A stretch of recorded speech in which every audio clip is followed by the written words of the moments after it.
Friends, thank you for coming. This is a briefing on what had happened on the unfortunate incident in 28th February, in Malviya Nagar in South Delhi, involving a case of racial slur against three young women from Arunachal Pradesh. It is about that incident as well as to remind the rest of the country as well. It is not an isolated event. This had been a recurrent phenomenon for us, especially from the people of the Northeast. Been suffering from this. You have this infamous Neuro Tania case, if you recollect it. So it's been happening regularly. And I have talked to some of the officials in Delhi Police, and they have filed an FIR on this case. As a concerned citizen, as a representative from that region, my colleague Shupon Jamirji is with me here. He is our NPCC president, party president from Nagaland, and also an honorable member in Lok Sabha. We want to express some of our concerns and also issue some appeal to the general public as well. As I said, this incident, as we have this case in hand, these three young women were trying to repair the AC in their rented house, and this worker came and they were trying to fix it. In the process, some debris and dust fell on the floors below them, and seemingly those owners of or the occupants of that room came up. And it started as a confrontation. It seems that these young women were trying to intervene because they have scolded the repairmen initially. But then it turns into racial abuses and insulting people, calling names, and racist stereotypes have been thrown at them. Casting aspersions on their modesty and dignity of these three young women. And the police has filed an FIR invoking Section 79 and Section 351(2) and Section 3(5) and Section 196 against this culprit. And we demand that stern action should be taken against the culprit, even though this is not an isolated event. Exemplary action must be taken so that such kind of incidents are not encouraged or repeated in the future. Generally, one of the things that we have noticed over the years is that especially our young people from the region who either come here for education or for work, they have been subjected to this kind of discriminatory practices and violence.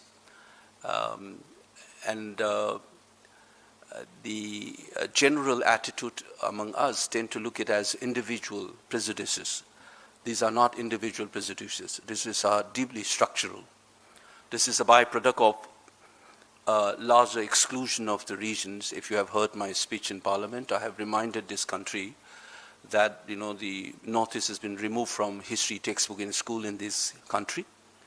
And so obviously you are breeding citizens with absolutely no respectable knowledge on the India's Northeast, because it's not part of your curriculum.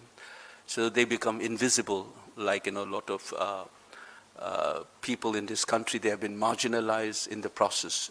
The process of othering has created rooms for stereotypes to fill in. So that is why I said this cannot be reduced to an individual prejudice. This is a larger structural problem. Our girls have been looked upon through a lens where their sexual morality has often been questioned, including in this, wo bola gaya ki aap parlor kholo kind of things, that kind of a thing.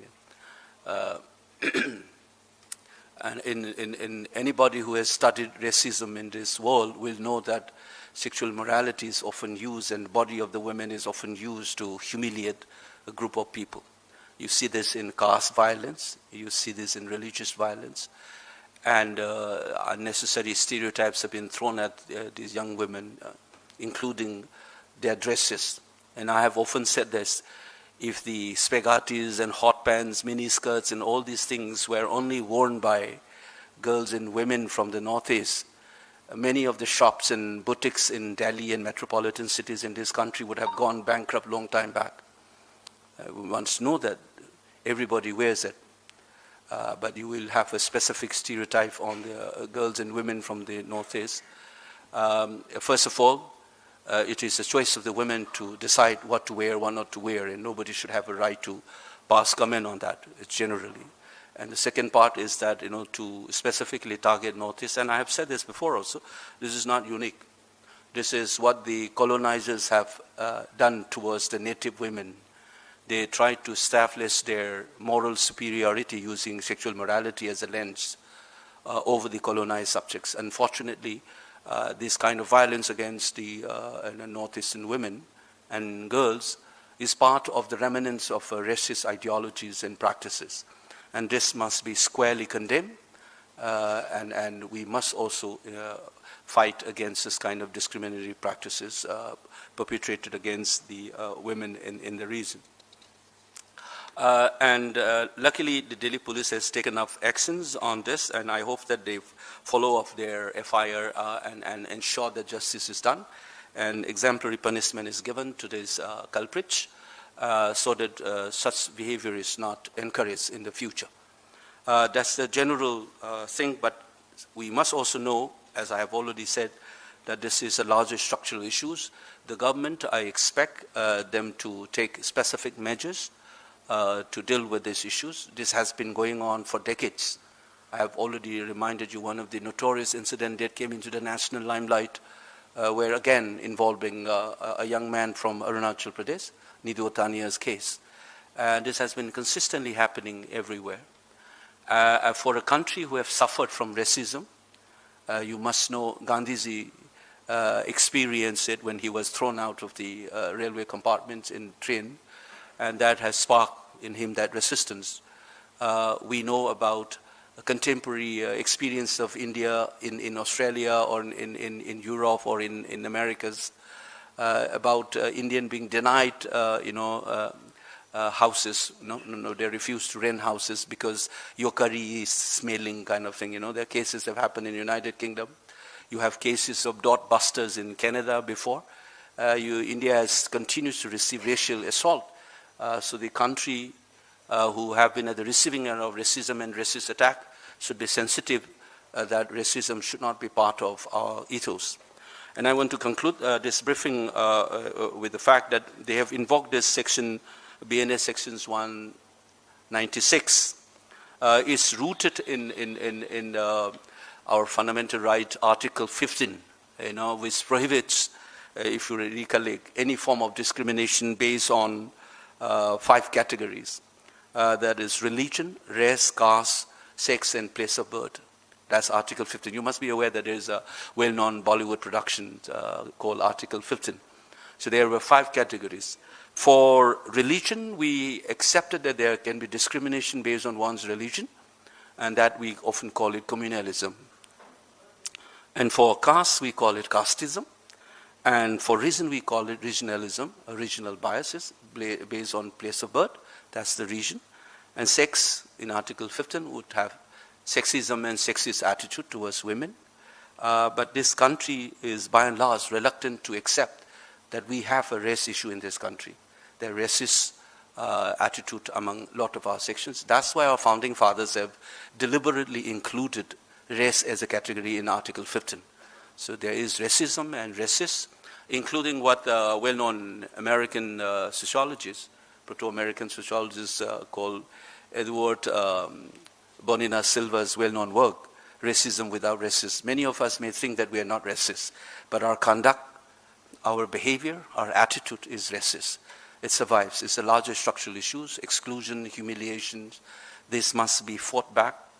Just as we recognize casteism in this country, just as we recognize sexism in this country, we must accept that there are serious race issues concerning particularly the people from India's northeast, and appropriate measures, including legislation, must be taken up in order to fight this racist onslaught. And this case that happened on February 20th should not be treated as an isolated incident, something to do with individual prejudices. This is more structural. And those are the things that we need to take care of it. Thank you. We'll take if you have any questions. Otherwise, we'll end here.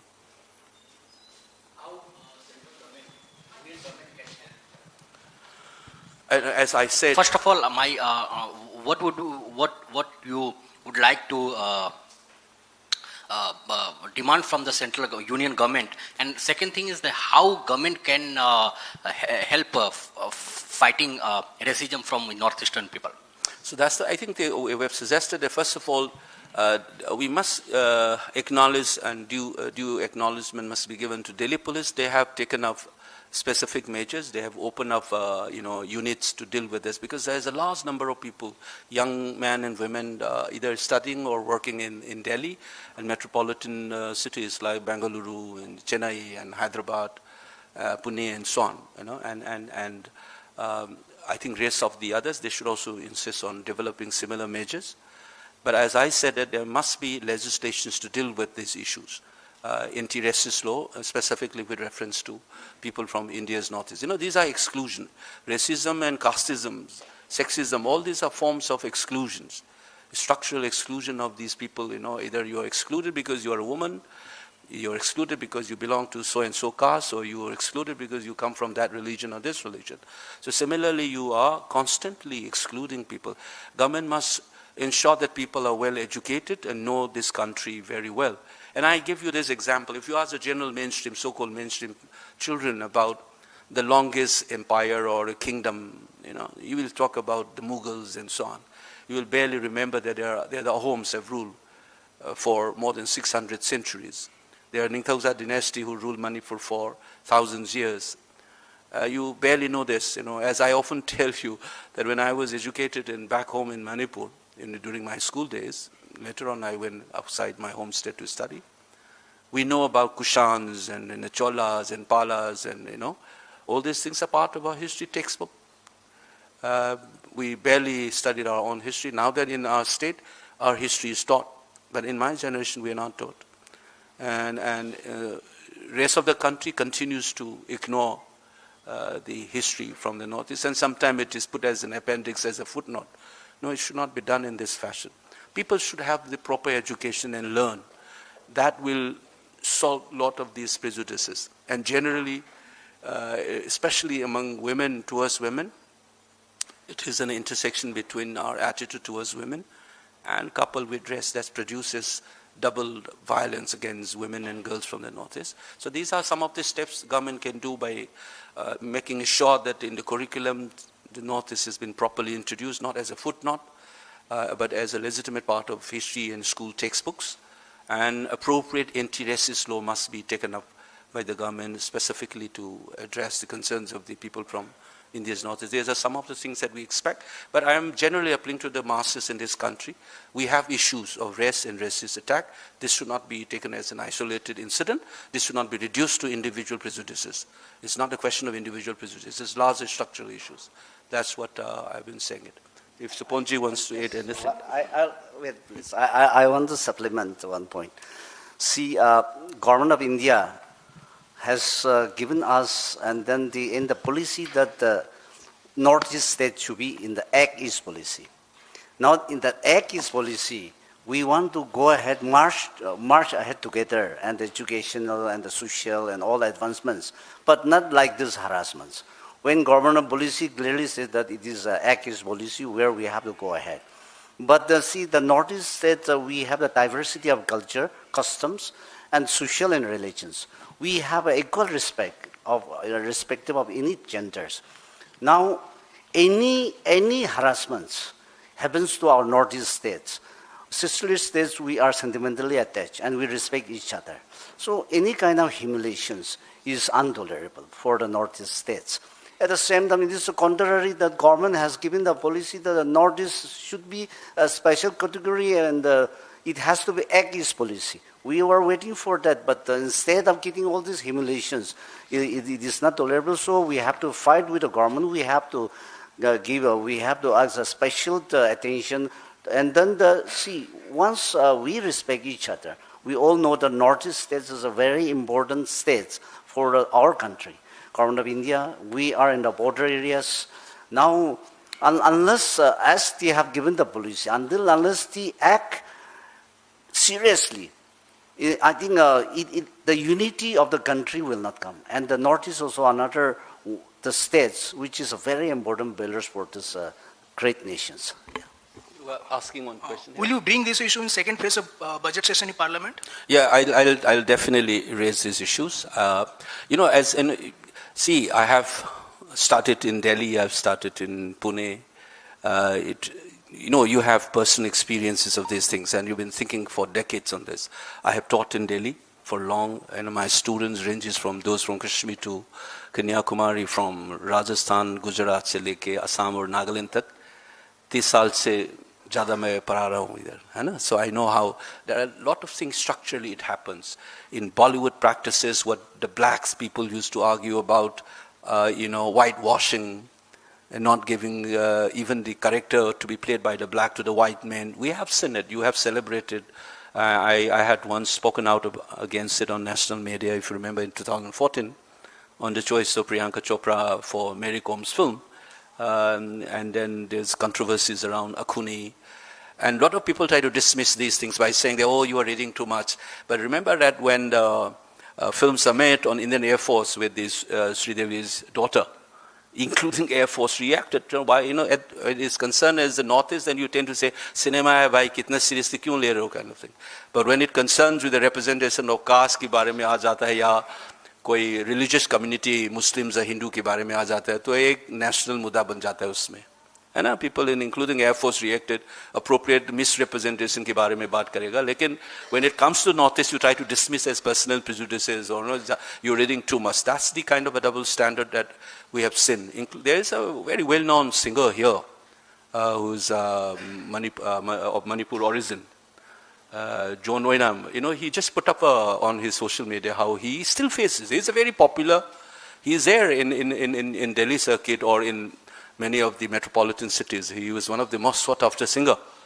He even narrated his incident recently in Jaipur. Usne kya experience kiya hai.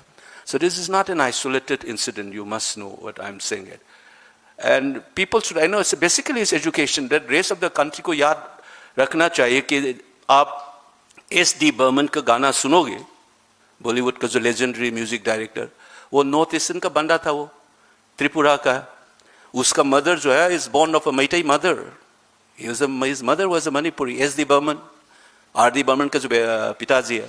जो जब आप गाना सुनोगे Hindi film में, याद रहना चाहिए आपको, ये भी नॉर्थ ईस्टर्न का बंदा था, वो जो S.D. Burman साहब जो है. He is a prince from Tripura. His mother is a Manipuri, come from my community.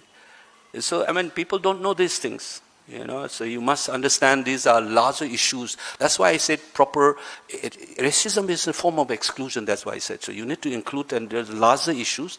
It should not be reduced to a personal prejudice. That's what I'm insisting on. Yes, please. Professor Okoijam, you're also a professor in Jawaharlal Nehru University, JNU, and the Vice Chancellor's alleged casteist remark has also led to hundreds of student march in JNU. What's your stand in that regard?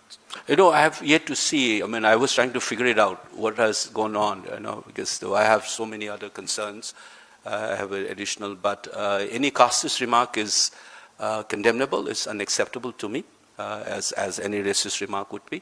But this specific case, I'm still trying to figure it out. I'm not very aware. I was told last evening that there are some strikes and classes are being cancelled. So I'll be going today or tomorrow to figure it out and talk to some other people. I just came to know. Once I have the full facts, I'll be able to give you. But generally, if a casteist remark, I will not endorse, obviously. It is condemnable. Anything else? No. All right. Thank you so much.